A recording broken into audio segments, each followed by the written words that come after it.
All right, let's jump right into this explainer on the SASB Metals and Mining Standard. Today, we're looking at a real game changer, how community relations, which, let's be honest, are often just written off as a PR exercise, actually translate directly into hard, quantifiable financial outcomes. We're going to explore exactly how the industry is moving beyond mere extraction to build genuine shared value. So think about this for a second. What actually stops a billion-dollar mining operation in its tracks? When we picture global resource extraction, we think of massive open pits, those enormous haul trucks, incredibly complex engineering. It's totally natural to assume that a massive geologic failure or a catastrophic machinery breakdown is the biggest risk. But the reality? The reality is often way more human. The absolute biggest vulnerabilities aren't always buried in the ground. They're the communities living right on top of it. And honestly, that's exactly where the SASB framework steps in. It's designed specifically to measure these exact vulnerabilities. It gives investors a clear window into how these so-called non-financial risks, things like local protests or social unrest, directly impact the bottom line. It's literally about putting a hard financial number on complex social dynamics. Okay, so the absolute key concept to grasp here is what the industry calls non-technical delays. Now, I know it sounds like a super sterile, almost boring accounting term, right? But make no mistake, this is the industry code for human events that can completely paralyze a multi-billion-dollar operation. It's quite literally the difference between a mine that prints money and a mine that just sits there, bleeding capital day after day. But when we actually unpack what causes these delays, wow, we're talking about massive regulatory permits getting hopelessly tangled up in local politics. We're talking about fierce community resistance, organized protests, and in some regions, we are tragically even talking about armed conflict. Literally, billions of dollars in investments and years of brilliant engineering can be stopped cold by a local roadblock. You know, we really have to ask ourselves why this happens so frequently. And the source material points directly to an outdated historical playbook, what we can accurately call the exploitative model. This is when mining entities essentially engage in rent-seeking. They extract the community's natural resources without offering any proportional socio-economic benefits in return. They just take the wealth out of the ground and right out of the region without giving anything back to the local area. And let me tell you, operating under that old model is a guaranteed recipe for severe blowback. Disenfranchised communities, they don't just sit by quietly. They, along with host governments, will absolutely retaliate. The standard explicitly warns that this leads to the imposition of crippling ad hoc taxes, sudden export restrictions, incredibly hostile actions by host governments, and ultimately getting cut off from the very reserves the company needs to survive. Because of that inevitable blowback, we're seeing a massive paradigm shift across the industry. We really have to contrast the old way, that incredibly risky rent-seeking extraction, with the new way, which the industry has dubbed the shared value approach.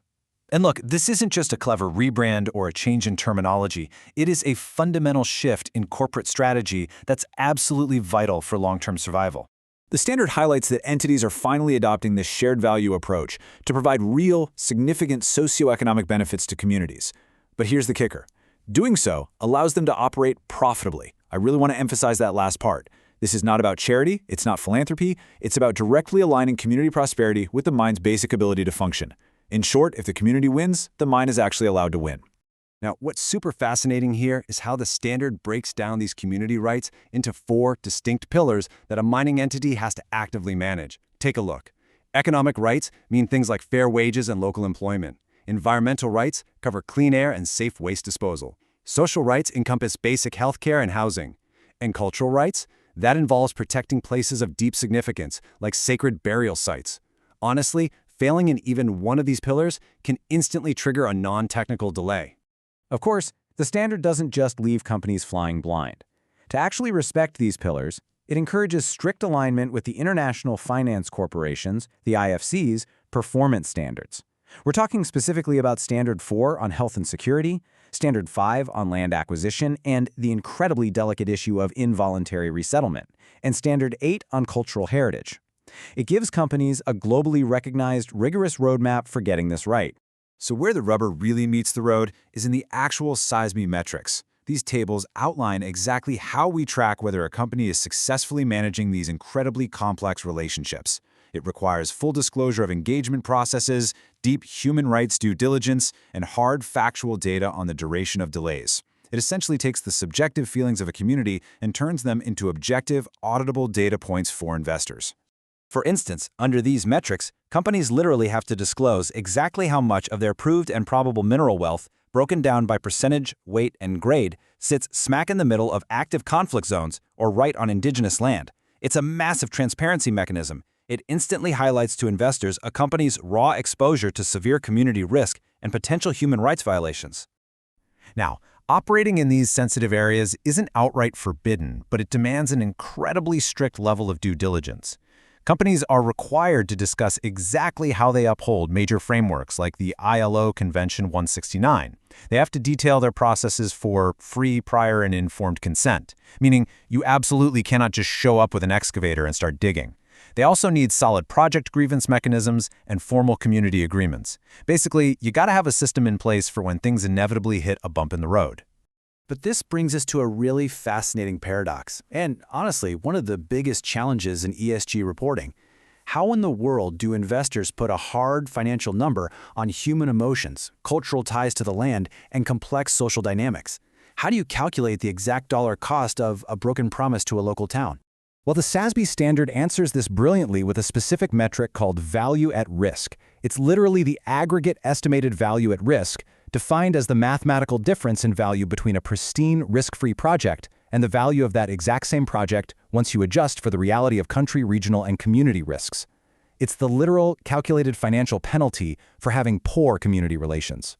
So, how do financial analysts actually calculate this? It's like a three-step reality check.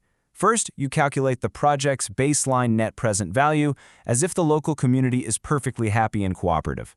Step 2, you apply an additional discount rate premium to account for the specific local risks. Step 3, that reveals the adjusted, much lower expected cash flow. That missing money? Yep, that's your value at risk. And what actually drives that mathematical discount rate? Well, it's driven by very human, very real-world variables. We're talking about local corruption, political stability, long-standing ethnic conflicts, the sheer complexities of human resettlement, and even the quality of local infrastructure. A higher risk of ethnic conflict directly increases your discount rate premium, which literally slashes the valuation of your entire mining project. Ultimately, though, while all that advanced math is incredibly useful, the most brutally honest metric required by the standard is a simple tally. It just asks the company to report the exact number and duration, in days, of site shutdowns or project delays due to non-technical factors.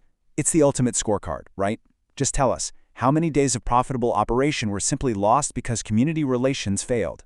So as we wrap up this explainer, I really want to leave you with something to chew on.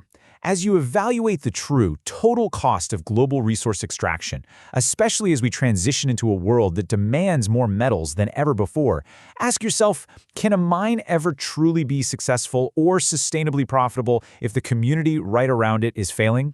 The hard data from the SASB standard suggests that without genuine shared value, the answer is a resounding no. Thanks so much for joining me on this deep dive. Catch you on the next one.